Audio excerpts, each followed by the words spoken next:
J'ai vu ce matin une émission sur France Culture, Le chemin de la philosophie, à propos des caractères de La Bruyère. Et il m'a semblé qu'il y avait une lacune dans le débat,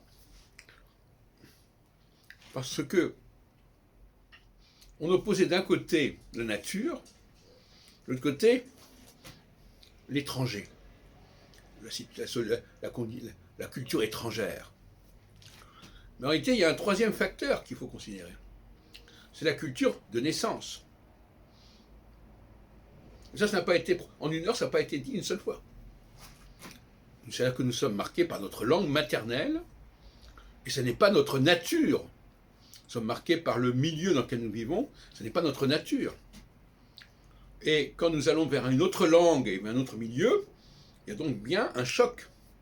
Donc on a bien un système ternaire. La nature, la culture d'origine et la culture d'adoption. Et ça n'a pas été dit, et c'est bien regrettable. Il est clair que nous sommes marqués par un certain conditionnement de base, qui est nécessaire d'ailleurs, et qui va manquer.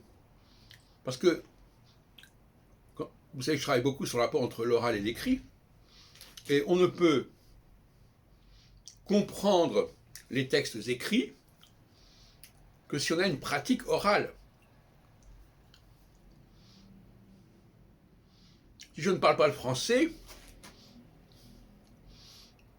je vais lire des textes, mais je ne vais pas les prononcer correctement. Parce qu'il y a des codes qui vont m'échapper, des pratiques qui vont échapper. De la même façon, je ne connais pas bien la culture française, et encore ça dépend des endroits, Paris n'est pas Marseille, eh bien,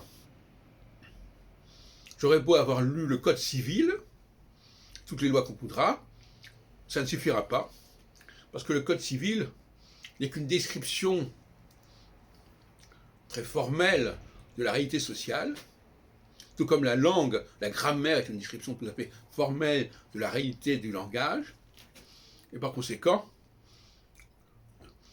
ça ne suffira pas à passer le cap d'une intégration vers une nouvelle culture.